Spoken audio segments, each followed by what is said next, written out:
اللہ الرحمن الرحیم۔ السلام علیکم ڈیئر ریڈرز، کیسے ہیں آپ سب؟ امید کرتی ہوں سب خیریت سے ہوں گے۔ تو بتائیں آپ کو کیسا لگ رہا ہے سیزن 2 تو منزل عشق کا؟ امید کرتی ہوں اچھا لگ رہا ہوگا۔ پلیز ویڈیو کو لائک کر دیا کریں، چینل کو سبسکرائب کر دیا کریں تاکہ ہم ڈیلی آپ سب کے لیے ویڈیو اپلوڈ کریں۔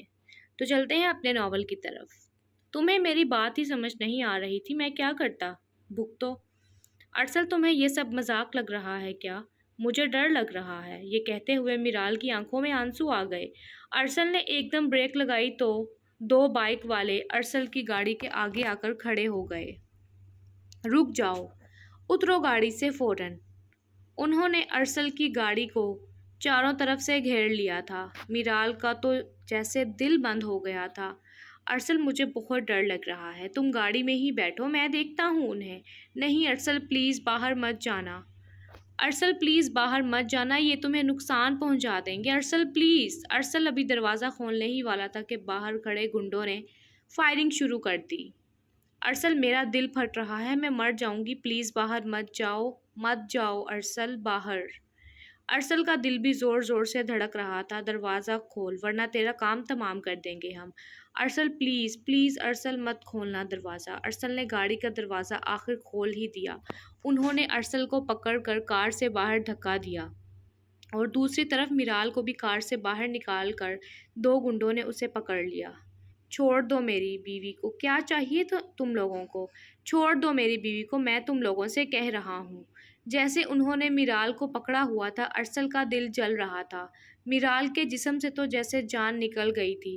دیکھو ذرا کیسے تڑپ رہا ہے یہ بیوی کے لیے، لگتا ہے بڑی محبت کرتا ہے اپنی بیوی سے۔ وہ قہقہ لگا کر زور زور سے ہنسنے لگے۔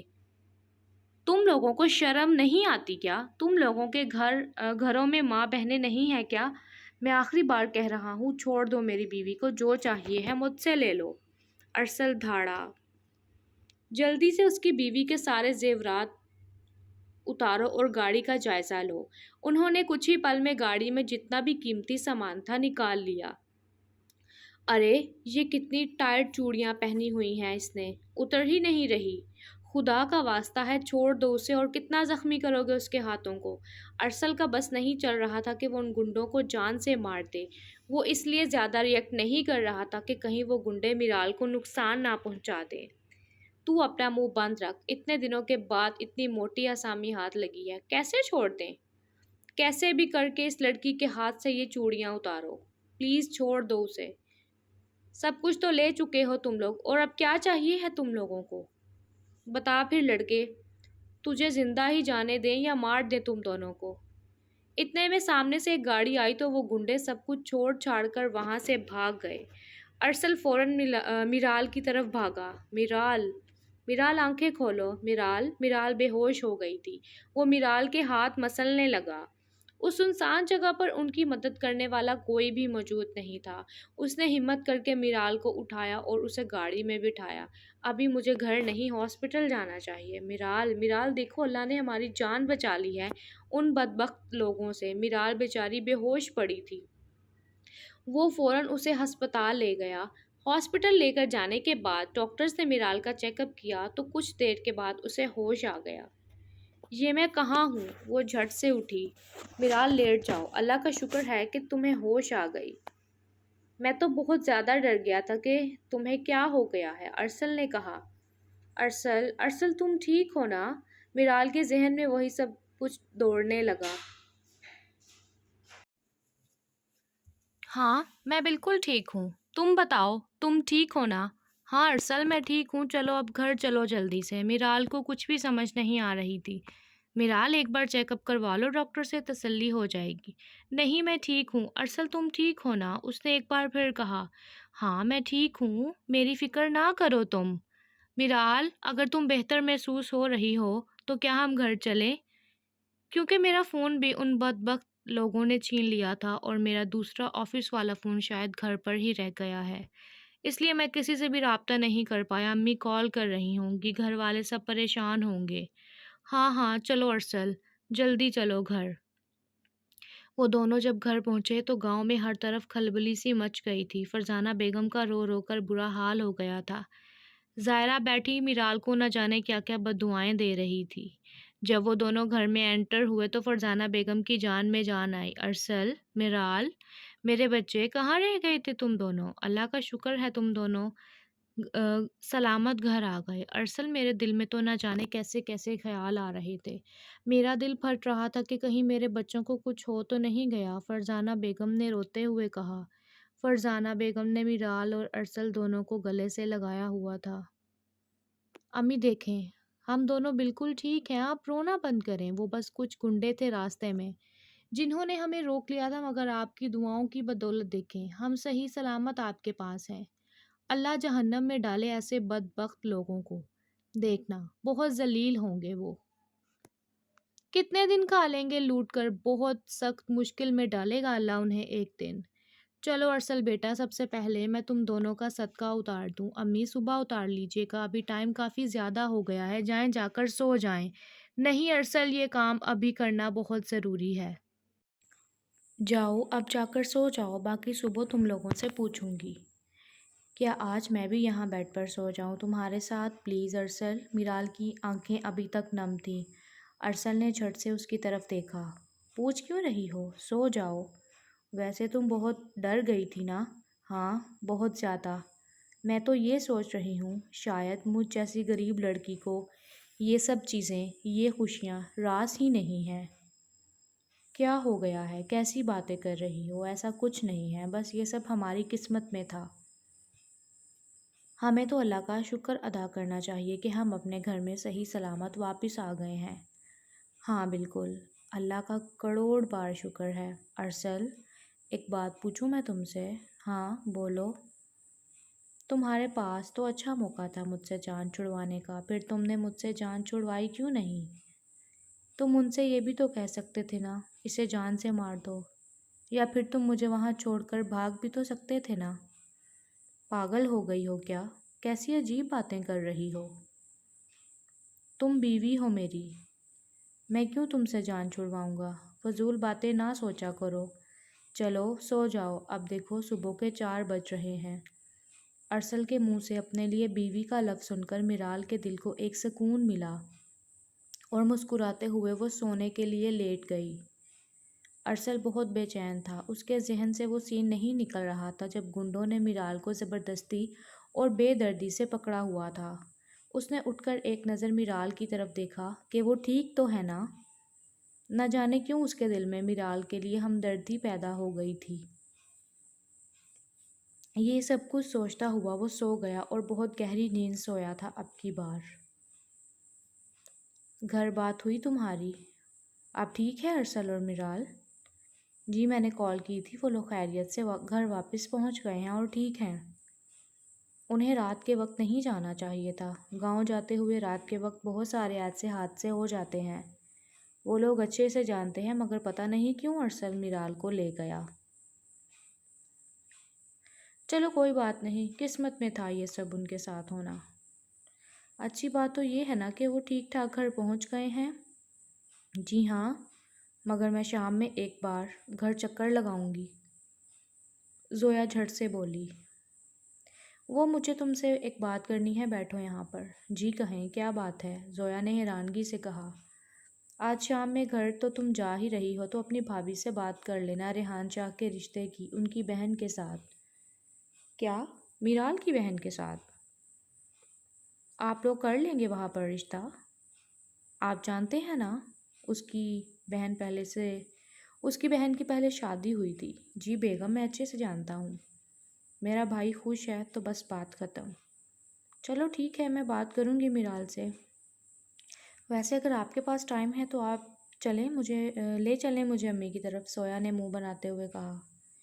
ایک منٹ ذرا سوچنے دو، شام میں کوئی ضروری میٹنگ تو نہیں ہے میری؟ ہاں ہاں سوچ لیں، اچھے سے سوچ لیں اور جتنا مرضی سوچ لیں، جانے کے ٹائم پر دیکھ لینا کوئی نہ کوئی میٹنگ ضرور نکل آئے گی۔ زویا بولی تو وارث شاہ ہنسنے لگ گیا۔ ارے میری جانے جہاں، میں جان بوجھ کر تھوڑی نہ ایسا کرتا ہوں، وہ اس کا بازو اپنی طرف کھینچتا ہوا بولا۔ وارث شاہ پلیز چھوڑو مجھے، یہ صبح صبح شروع مت ہو جانا، مجھے بہت سے کام ہیں اور زریار کسی بھی وقت کمرے میں آ سکتا ہے۔ کیا ہو گیا ہے؟ کیوں ایسے کرتی ہو؟ کیوں میری محبت میں مداخلت پیدا کرتی ہو؟ محبت کرنے کا بھی ایک وقت ہوتا ہے وارثہ، زویا جھٹ سے بولی۔ نہیں تو بالکل بھی نہیں، میاں بیوی میں محبت کا کوئی وقت نہیں ہوتا، یہ کہتا ہوا وہ اس کے لبوں پر جھکا۔ اتنے میں زریار کی آواز آئی، ماما ماما کہاں ہیں آپ؟ مجھے بہت بھوک لگی ہے، مجھے ناشتہ دیں، چھوڑ دیں مجھے وارثہ۔ کیا ہو گیا ہے آپ کو؟ زریار اندر آ رہا ہے۔ تو کیا ہوا، آنے دو اسے اندر، بیٹا ہی تو ہے ہمارا، کیا ہو گیا ہے تمہیں؟ اچھا کیا ہو گیا ہے مجھے یہ بتائیں، آپ کو کیا ہو گیا ہے؟ اپنے ماں باپ کو اس طرح سے وہ دیکھ لے گا تو کیا سوچے گا، کیا اثر پڑے گا اس پر؟ ہاں؟ وارث شاہ ہنسنے لگا اور زویا کو چھوڑ دیا۔ قسم سے پتہ نہیں کیا ہو تم۔ اب یہ مجھے کال کیوں کر رہی ہے؟ میرا بالکل بھی دل نہیں ہے اس سے ملاقات کرنے کا۔ یہ کہتے ہوئے ارسل نے کال کاٹ دی۔ امن کافی دیر سے اسے کال کر رہی تھی اور وہ مسلسل اس کی کال کاٹ رہا تھا۔ اگر اب تم نے میری کال اٹینڈ نہ کی تو میں تمہاری بیوی کو یا تمہاری ماں کو میسج کروں گی، سمجھے تم؟ ارسل نے جب اس کا میسج پڑھا تو اسے بہت غصہ آیا۔ نہایت بدتمیز قسم کی لڑکی ہے یہ تو۔ ارسل نے اسے فوراً لوکیشن سینڈ کی اور 15 منٹ میں وہاں پہنچنے کا بولا۔ کسی طرح اس سے چھٹکارا پانا ہی ہوگا مجھے، ورنہ یہ میری جان کے پیچھے پڑی رہے گی، مجھے ایک پل سکون کا نہیں لینے دے گی۔ ارسل فوراً گاڑی میں بیٹھا اور لوکیشن پر جانے کے لیے نکل گیا۔ جب وہ وہاں پہنچا تو امن وہاں پر موجود نہیں تھی۔ مطلب ابھی تک وہ یہاں پر نہیں پہنچی، مجھے ہی انتظار کرنا پڑے گا۔ پہنچے گی بھی کیسے؟ وہ تو میں تھا جو ہر جگہ اسے اپنی گاڑی میں بٹھا کر لے جاتا تھا۔ ارسل اندر جا کر بیٹھ گیا اور موبائل میں لگ گیا۔ ٹھیک 20 منٹ کے بعد امن وہاں پر پہنچ گئی۔ تمہیں اچھے سے پتہ ہے نا کہ مجھے عادت نہیں ہے ان رکشوں میں بیٹھنے کی، پھر تم کیوں نہیں مجھے لینے آئے؟ امن میں تمہارا ملازم نہیں ہوں، ٹھیک ہے؟ جو بات کرنی ہے جلدی کرو، مجھے جانا بھی ہے گھر واپس۔ ارسل نے سرد لہجے میں کہا تو امن اس کی طرف غصے سے دیکھنے لگی۔ کیا مطلب؟ میں تمہارا غلام نہیں ہوں؟ مجھے لے کر نہیں جانا تو کسے لے کر جانا ہے بٹ تم نے؟ اپنے اس غریب بیگم کو لے کر جاؤ گے؟ ارسل وہ ڈیزرو نہیں کرتی یہ سب کچھ، اور میں نے تمہیں شادی کرنے کی اجازت اس لیے نہیں دی تھی کہ تم میرے ساتھ اس طرح سے کرو گے بعد میں۔ بس کرو، خدا کا واسطہ ہے بس کرو۔ آج پہلی اور آخری بار تم نے میری بیوی اور میری ماں کے بارے میں تلخ الفاظ استعمال کیے ہیں۔ آئندہ میری بیوی اور میری ماں کے لیے اس طرح کے لفظ استعمال مت کرنا، ورنہ مجھ سے برا کوئی نہیں ہوگا۔ ارسل میری جان، میری محبت، تم کیوں اتنا غصہ کر رہے ہو؟ تمہاری ماں نے اس دن جھوٹ بولا تھا۔ جب وہ ہمارے گھر آئی تھی تو میں ہی ان کے سامنے بیٹھی تھی۔ انہوں نے مجھ سے ہی سوال کیے تھے کہ ارسل کو کب سے جانتی ہو، اسے کہاں ملی، کہاں ملاقات ہوئی، یہ سب کچھ پوچھا تھا انہوں نے مجھ سے۔ تم بے شک میرے ماں باپ سے پوچھ لو ارسل، اگر تمہیں مجھ پر یقین نہیں ہے تو۔ دیکھو نا ارسل، تمہاری ماں کی کوئی ایک بات نہیں تھی اس دن، کبھی وہ کہہ رہی تھی کہ یہ لڑکی نہیں ہمارے سامنے بیٹھی تھی جب ہم ان کے گھر گئے تھے، کبھی وہ کہہ رہی تھی کہ اگر اتنی ہی محبت تھی تو اپنے باپ کو مناتی، کبھی وہ کہہ رہی تھی کہ تم تو کہتی تھی کہ میں ارسل کے بغیر مر جاؤں گی۔ ارسل بات کو سمجھو کہ وہ کیا کہہ رہی ہیں، مطلب کہ ان کی بات کا کوئی مطلب ہی نہیں ہے۔ کبھی وہ مجھے تمہارے سامنے فائزہ بنا رہی تھی، صاف صاف مطلب ہے کہ وہ تمہیں مجھ سے دور کرنا چاہتی ہیں، مگر ایسا ناممکن ہے کیونکہ ہم ایک دوسرے سے محبت کرتے ہیں، ایک دوسرے کو پسند کرتے ہیں ارسل۔ اور ارسل، تمہیں مجھ پر بھروسہ ہے نا؟ میری بات کا یقین کرو، جب تمہاری ماں میرے گھر رشتہ لے کر آئی تھی تو میں ہی ان کے سامنے بیٹھی تھی۔ ارسل بیٹھا اسے دیکھ رہا تھا اور اس کی باتوں کو سن رہا تھا۔ اس نے اپنی کرسی ارسل کے قریب کی اور اس کے ہاتھ پر اپنا ہاتھ رکھا۔ ارسل میری جان، میری طرف دیکھو، میری آنکھوں میں دیکھو، میں نہیں رہ سکتی تمہارے بغیر۔ تمہیں کیا ہو گیا ہے؟ تم میرے ارسل ہو، صرف اور صرف میرے ارسل۔ امن نے ارسل کا چہرہ اپنی جانب کرتے ہوئے کہا۔ امن، مجھے کچھ بھی سمجھ نہیں آ رہی، میں تمہاری بات پر یقین کروں یا امی کی بات پر یقین کروں؟ ارسل نے اسے دیکھتے ہوئے اداس لہجے میں کہا۔ ارسل، سب کچھ چھوڑو، میری اور اپنی محبت کو، اس وقت کو یاد کرو جو ہم نے ساتھ میں گزارا ہے۔ تم تو کہتے تھے مجھے سب سے زیادہ صرف اور صرف اپنی امن پر یقین ہے، تو پھر آج کیا ہوا ایسا جو تم مجھ پر یقین نہیں کر پا رہے؟ امن اپنی آنکھوں سے مگرمچھ کا آنسو ٹپکاتی ہوئی بولی۔ ارے تم رو کیوں رہی ہو؟ تمہیں اچھے سے پتا ہے مجھے یہ رونا دھونا بالکل پسند نہیں ہے۔ تمہارے لیے ہی تو رو رہی ہوں میں۔ ارسل پلیز پہلے جیسے ہو جاؤ نا، اپنی امن کے لیے۔ مجھ سے نہیں برداشت ہوتی تمہاری یہ بے رخی۔ تم اپنی اس بیوی کے لیے میرے ساتھ ایسا نہیں کر سکتے ارسل، میں مر جاؤں گی تمہارے بغیر۔ تم کیوں نہیں سمجھ رہے؟ اچھا ٹھیک ہے بس کرو، رونا بند کرو اور کچھ اچھا سا آرڈر کرو کھانے کے لیے۔ آج تم کھانا آرڈر کرو گے، میں تمہاری پسند کا کھانا کھاؤں گی، اپنے ارسل کی پسند کا۔ وہ ارسل کی طرف دیکھ کر مسکراتی ہوئی بولی۔ ارسل نے فوراً کھانا آرڈر کیا۔